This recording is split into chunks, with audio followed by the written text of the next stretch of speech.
ఈ రోజు మా సర్వేలో 15% వచ్చింది. ఎక్కడ ఓసీలో పెంచినా, ఎక్కడ బీసీలో తగ్గించినాం. ఇక మా పార్టీ కాదా ఆయన డిసైడ్ చేసుకోవాలి. ఇప్పుడు నా బాధ, ఎందుకంటే నేను కూడా మల్లన్న కోసం చాలా కష్టపడ్డాం, పనిచేసినాం.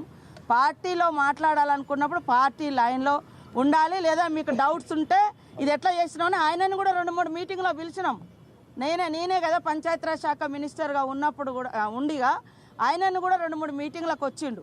కాబట్టి ఇవాళ సమగ్ర ఈ యొక్క కులగణన జరుగుతుంటే ఈ యొక్క సమగ్ర సర్వేలో అధికారులకు సహకరించాల్సినటువంటి ప్రజాప్రతినిధులుగా ఉండి బీఆర్ఎస్ పార్టీ ఎంత దుర్మార్గం అంటే వాళ్ళు ఈ సర్వేలో పాల్గొనలే. మేము ఒక టార్గెట్ పెట్టుకున్నాం, సామాజిక ఆర్థిక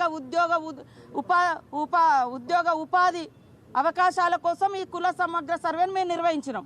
ఇవాళ వాళ్ళకి ఎక్కడ బీసీలకు పెరుగుతున్నాయో, ఎవరి వాటా ఎంత పెరుగుతుందో అని వీళ్ళు పాల్గొనలేదు. పాల్గొనలకు మాట్లాడే అర్హత ఉందా? బీసీ సోదరులు కూడా ఆలోచించాలి, నిలదీయాలి. ఎందుకు వాళ్ళు పాల్గొనలేదు? వాళ్ళు అంటే దీన్ని తగ్గించాలనే కదా, ఈ యొక్క కుల సమగ్ర సర్వేను ఉనికిలోకి రానియకుండా చేయాలనే కదా. అలాంటి వాళ్ళు వచ్చి వాళ్ళు మాట్లాడుతున్నారు బీసీల కోసం. బీసీ సోదరులు అంతకుముందే మాట్లాడారు, తోడేళ్ళు వచ్చి గొర్రెలను కాపాడుతామంటే ఎవరైనా గొర్రెలు నమ్ముతాయా? నేను గొర్రెనే కావచ్చు, కానీ నాకంటూ ఒకటి ఉన్నది. కానీ తోడేళ్ళ మీద డిపెండ్ అయి బతికే అంత దారుణమైన పరిస్థితి ఈ రాష్ట్రంలో ఏ వర్గాలకు లేదు. మా జాజుల సీనన్న కూడా అంటాడు, మేము తోడేళ్ళని నమ్ముతామా అమ్మ, మేము గొర్రెలమే కావచ్చు కానీ తోడేళ్ళని నమ్మని. ఇవాళ బీఆర్ఎస్ లీడర్లు ఇవాళ నీతులు మాట్లాడుతున్నారు. మీ ఇంట్లో ఒక పీసీసీ ఒక ప్రెసిడెంట్గా ఉన్నారు, సీఎంగా ఉన్నారు, కనీసం వర్కింగ్ ప్రెసిడెంట్ కూడా గతి లేదు. బీసీలకు ఎందుకు ఇవ్వలేదు మీరు వర్కింగ్ ప్రెసిడెంట్? 20 ఏళ్లలో శాంతి వాళ్ళని నెట్టి పడేసిర్రు, మీ కుటుంబాన్ని మాత్రం మంచిగా నడుపుకున్నారు. మీకు మాట్లాడే అర్హత ఉందా? వాళ్ళు వెనుక ఎట్లా పోయి నిలబడుతుర్రో మా బీసీ సోదరులు కూడా ఆలోచించాలి. 10 ఏళ్ళల్లో మరి బీసీలకు బడ్జెట్ ఏమి ఇచ్చిర్రు? ఇవాళ నీతులు మాట్లాడుతున్నారు కదా, బడ్జెట్ కేటాయింపులు కూడా లేవు. వాళ్ళు వెనుక ఉండే 5-10 మందో ఇవాళ నేను అంటా ఉన్నా. తలసాని శ్రీనివాస్ యాదవ్ గారు మాట్లాడండి, ఓకే సంతోషం. అయ్యా మరి మీరెందుకు కుల సమగ్ర సర్వేలో పాల్గొనలేదు? ఏం తప్పు ఉంది మాది? ఏం తప్పు రాసినాం? ఓకే, నీకు ఇష్టం, నీ కులాన్ని కూడా నువ్వు ఎక్కించుకోలేకపోయినా ఇలాంటి వాళ్ళు ఎంతమంది ఎక్కించుకోలేదో మరి?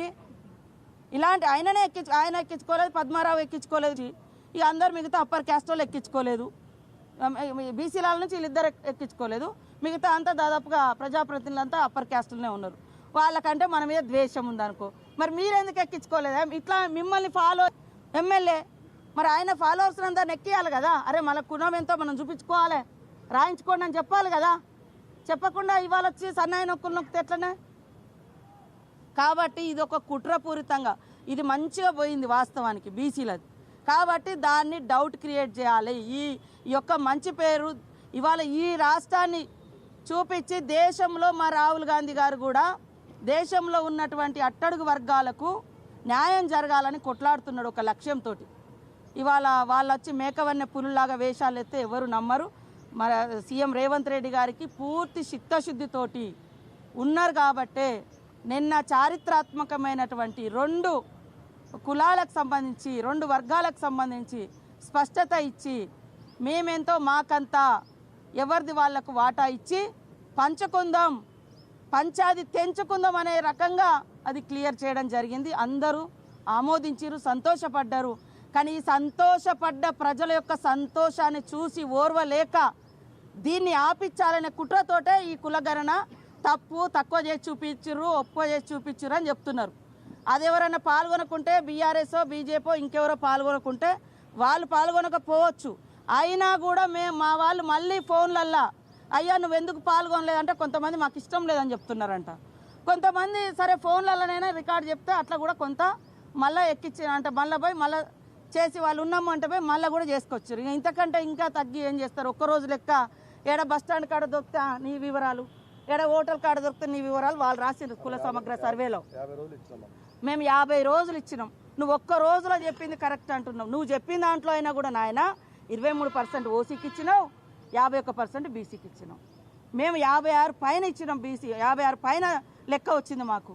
ఓసీలది మరి 15% వచ్చింది. ఈడ ఎవరికి పెంచినాం మేము? ఇది ప్రజలు కూడా అర్థం చేసుకోవాలి. ఒక మంచి ప్రయత్నం జరుగుతుంది దేశంలో. ఆఫ్టర్ ఇండిపెండెన్స్ ఫస్ట్ 1931లో ఈ కుల సోషియో ఎకనామిక్ సర్వే జరిగింది. After that only this is the best census అని చెప్తున్నా. క్యాస్ట్ సెన్సెస్ సోషియో ఎకనామిక్ పేరు మీద జరిగింది. ఇదే ఆధారం తప్ప వాళ్ళు చేసినామని చెప్తున్నారు కదా. వాళ్ళు లిమ్కా బుక్ అయితే పంపించారు కానీ మరి గవర్నమెంట్ వెబ్సైట్లో పెట్టాలి కదా, రికార్డులలో పెట్టాలి కదా, కనీసం చర్చ పెట్టాలి కదా, కనీసం అసెంబ్లీ కన్నా నివేదించాలి కదా. అయ్యా ఇగో ఇంత కులగణన గింత వచ్చింది, దాన్ని బేస్ చేసుకొని ఈ పేదోళ్ళకి నిల్లు ఇస్తాను, ఈ వర్గాలకు ఇంత బడ్జెట్ కేటాయించడం, ఇంతమందికి ఉద్యోగాలు ఇచ్చడం ఎక్కడైనా చెప్పిరా? ఆలోచించండి. ఇవాళ లాగొచ్చి వేషాలు వేసి మేము చేసే మంచిని ఈ రకంగా తులనాడడం అనేది ఇది కరెక్ట్ కాదు. ప్రజలు ఆలోచించాలని నేను మన తెలంగాణ రాష్ట్ర ప్రజలకు విజ్ఞప్తి చేస్తాను.